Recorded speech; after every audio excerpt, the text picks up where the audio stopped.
everybody. Hi, Bezo.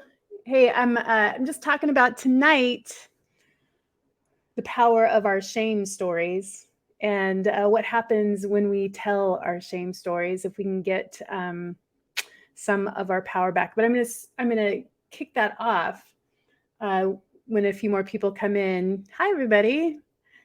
Hi, Julie. Hi, Winston. Nice to have you here. I'm also on Facebook. Hi, Tom. How are you? Good to see you. Come on in, everybody. Hey, I'm going to talk about the power of our shame stories. I'm hoping you don't have any, but to be honest with you, with many of my clients, we do have shame stories. We have stories that we've never told anybody about, or if we tell it from such a place that it takes away all of our power, even in the telling. We tell it from the place of continued pain and victimhood, which I get. It is painful. Hi, Graciela. How are you? Hey, but I want to talk to you tonight because I'm gonna.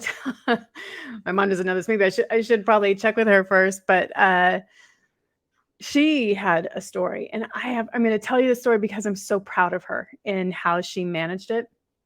Last weekend, she called me up on a Saturday, and I could tell immediately that something was wrong, and she started crying right away. And I said, Mom, what is going on? And she could barely spit it out. And she said, Oh, Dee, I have been scammed out of thousands of dollars. And my heart just dropped because my mom doesn't have thousands of dollars. And, or at least, that's everything that she had. And she went on and told me this story that was maddening and so infuriating. And, she's 83, and what she was able to do and what she, they had her running all over the city and getting gift cards. And she was, once she realized what had happened, she was devastated and she was embarrassed and filled with shame. And I think one of the things, that we can talk about is the definition of shame and guilt.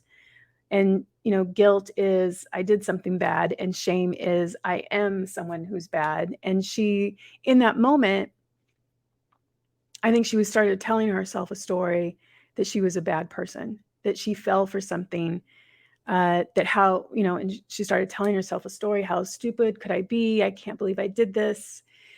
And going to be real with you, Tick. Uh, I was so upset for her and with her, and I was worried for her. And all of a sudden, I'm worried about her cognitive ability, and because it seems so crazy what they got her to do.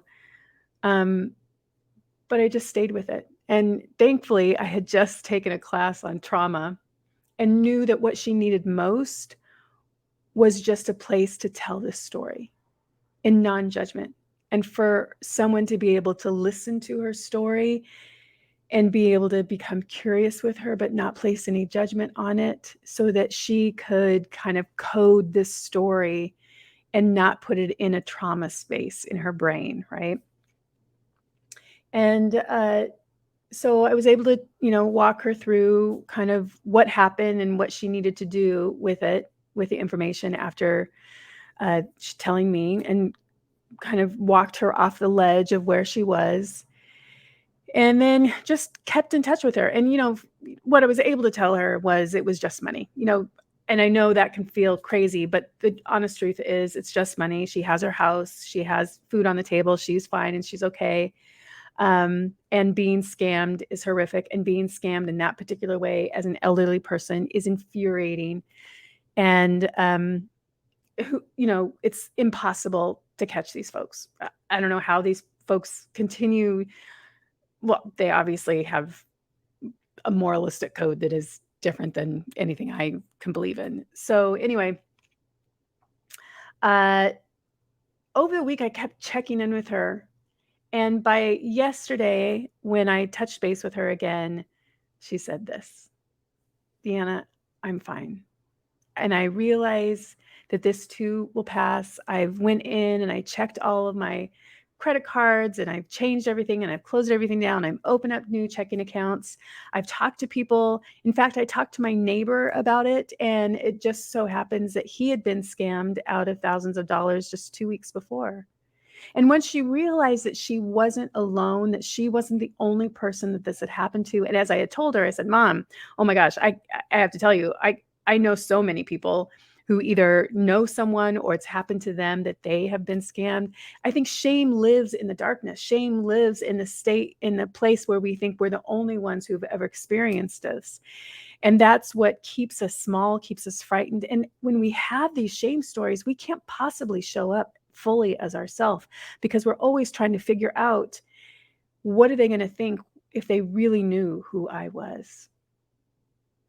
So I ask you, if you have a shame story, or if you have a story that you've never told about your experience, I ask you to just find one person. And you can find me if you want. If you need someone to just share this with, to release the burden or release the fear of what you think people might experience of you because you have a shame story, I don't have any more. I don't have a story in my life that hasn't been told to someone.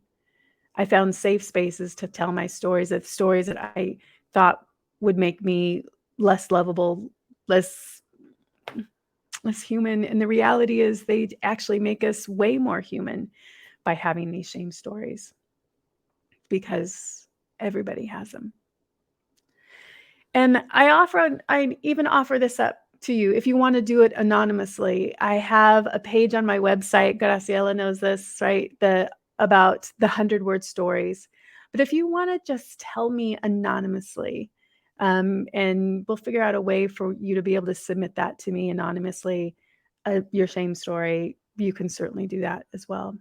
But if I don't know you, it's a safe space to land, or you can just submit it and just put it as anonymous so that you can start categorizing this shame or categorizing this trauma in a way that helps you to begin releasing it from your body.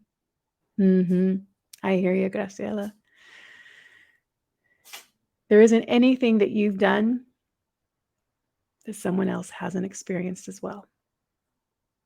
And once you know you're not alone, and there's other people that have had your same path, your same walk, you can walk with them together. And there's that great line I love so much. I can't remember where I heard it, but it's that idea that we're all just walking each other home. And sometimes we can do that by sharing our stories and knowing they're going to be okay. You're safe in telling it. Nope, Graciela. If you just want a safe space to share it and know that there's no judgment, and trust me, I might have also had that same experience, whatever it is, but it will go, it will be seen, it will be burned, just so you can release it and know it's okay. All right. Hey, I want to thank you for coming in tonight. This is Sunday Moffitt Talks Live. I do it every Sunday at 6 p.m. on Facebook. I thought I would join it here on Instagram as well, just to see if I get some traction there. But Sunday night, 6 p.m. is where I am. Tonight is all about taking back your power by sharing your shame story and sharing it in such a way that you know it can be heard, it can be seen, and you can still be validated as a beautiful, wonderful human being. And the shame can start being released. I love you all. I hope you have a great night. Bye, everybody.